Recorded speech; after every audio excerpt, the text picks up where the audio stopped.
Obviously, they've got some young players, but they've got some guys that were part of an NCAA tournament team. And and the one thing as a competitor that, as a coach that's going to face a future competitor, you worry about is when they don't play well the game before yours. Teams that got good players, teams that got a DNA of winning. And they obviously didn't play as well as they wanted to, I assume, against Kentucky.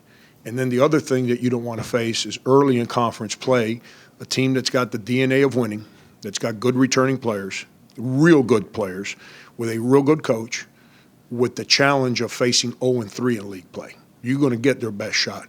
And so I'm real proud of our guys, the way we dealt with it, never rattled. And then we're fortunate enough to make some plays offensively, which we struggled with all game to figure out a way to win. Frank, the defense in the first half, were they just were shots just going in for A&M, or were they finding a flaw in the defensive set? No, we weren't very good defensively on rotations.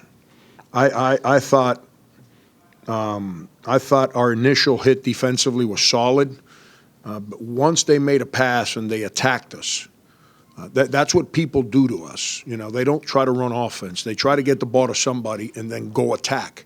So we spent a lot of time on guarding the ball and rotations because that's what's going to happen.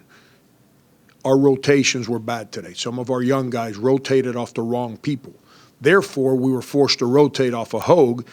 And when you're late on a 6'8" guy that's a real good player and has it going on, you're in trouble. So then your option is, okay, don't help off of him and give Tyler Davis and Williams dunks or layups or whatever, because now you rotate a guard in there, whatever it may be, or you're late on rotation. So we as coaches, obviously, we watch the film.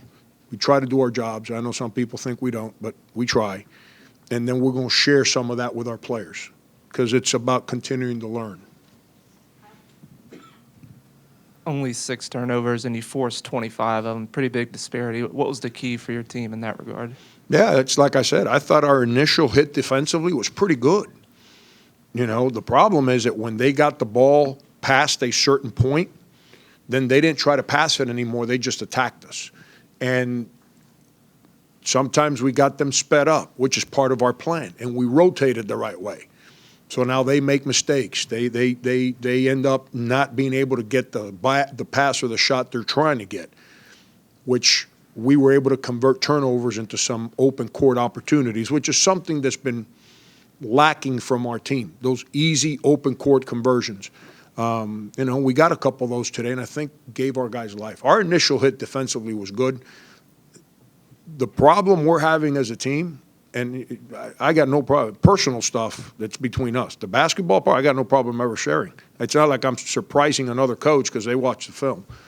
Our defensive rebounding is no good. That better get fixed, and that's my job to fix that, and it's the player's job to take ownership of that. Defensive rebounding right now is a problem on our basketball team.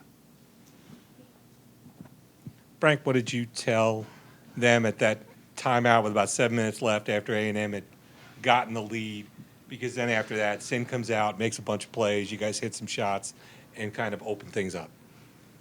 If I told you, I'd probably get suspended again.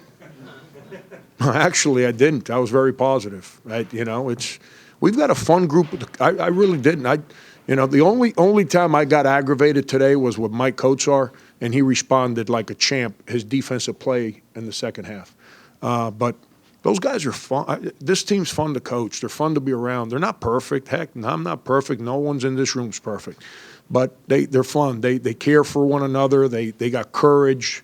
It's just they're enjoyable. They're just fun to be around. And so in that moment, we had played fairly well in the second half, but we made some bad decisions with shot selection in that period. That's what we spoke about. We spoke about don't take the shots we're shooting. That's what we talked. That's the mistakes we made early in the game. And then when we settled down, we made some plays. And then the two guys that need to be good for us to be real good, Sindarius made some big-time plays around the rim, and PJ, who couldn't make a shot, makes a corner three. Those plays gave us a little breathing room, which allowed then us to try to be disciplined and close out the game. Coach, here in the back, you just talked about this team's enjoyable, fun to coach. When did you start noticing the mental makeup of this team to be so resilient? Even the couple losses, you guys still responded well throughout the course of the game, and again, it was on display tonight. Yeah, well, Joe, as soon as last season ended, there was a lot of pain in our players for obvious reasons, but that kind of went away pretty quick. And instead of pouting or moping or crying, they kind of came in and said, you know what, it wasn't good enough. We got to do better. And they went at it, and they started working. And then the new guys start kind of funneling in the summer, and that's the dynamic that you watch is the interaction, how they help each other. Are they growing together, or are they growing away from each other? Do you have little cliques on your team? You've got the guys that have been around and the guys that never been here before, and they kind of just stay in separate areas. I never saw that. And then when we went to Costa Rica, there's a reason I didn't want to coach. I wanted to sit back. Work is not something I run away from. I just wanted to see our team. Rather than worry about running a play or screening or cutting, I wanted to get a feel for our team. Just sit on the side so my competitive edge is not preventing me from engaging in their personalities. And when we came back from Costa Rica, I said, I really, really like this team. I really, really like the way these kids care for one another. And they're college kids. You guys have reported it. We've had a couple guys make mistakes. And the confidence that those kids have in one another is so fun to be around, And part of that is we've been working for 5 years to create that atmosphere here.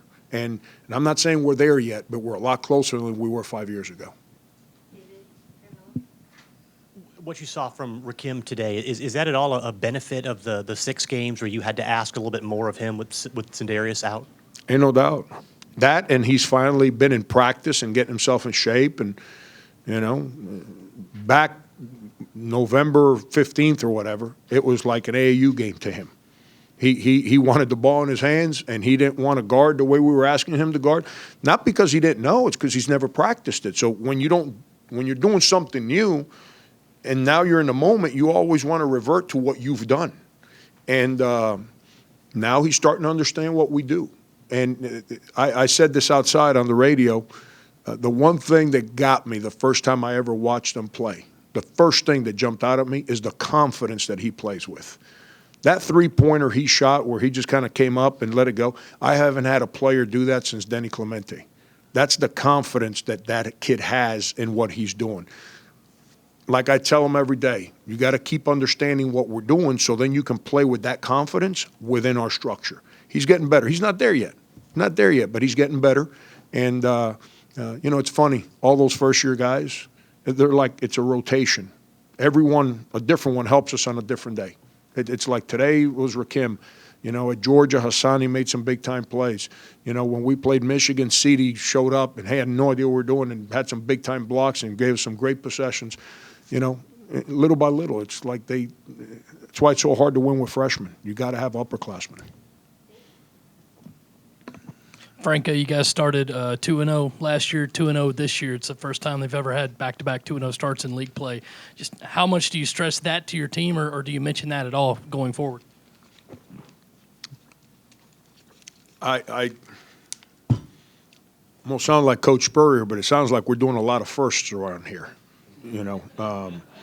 I don't pay attention to that kind of stuff, Dave. I really don't. When the season's over, we want to make sure that everyone who's a Gamecock, the people that we work for, work with, that represent, the fans that pay their money, regardless of what the final record or the outcome is, that they're proud of what we do and how we do it. That's what we try to do. I also said this on the radio.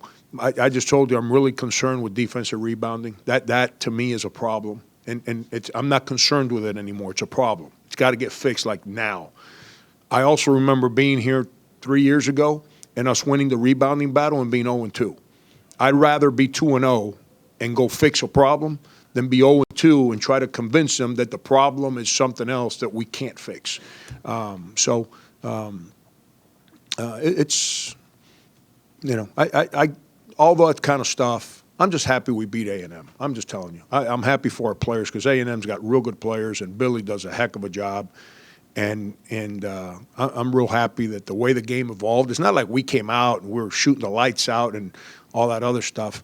You know, we struggled scoring, and yet we battled and battled and battled, and then we build a lead and give up the lead, and the courage of our team wouldn't allow that to happen. We came out of that timeout and obviously made some plays.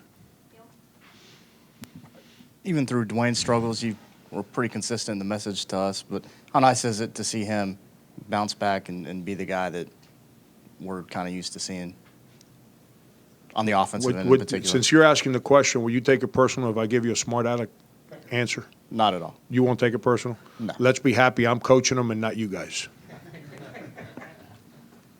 You know, and I'm being a smart aleck. You know, when you live with someone, you know what they're about. And was I worried for him as a kid? Of course I am. He cares so much. And he's everyone's talking about his missed shots. And he cares so much then that's all he thinks about. I'll tell you who I credit. It's not like I had a magic formula. I just told him how much I believe in him. His teammates. That's where it all goes back to. Yesterday in practice, he made the first 3 he shot in practice, and PJ went nuts on him for making the shot, just like in a positive way. And they started looking for him in practice, and he started making, even when he missed, and Darius said, yo, you better shoot it again. I'm getting the next rebound that comes off. You know, those guys are tight, man. I wanted to laugh, so that's why I gave you that answer. You know?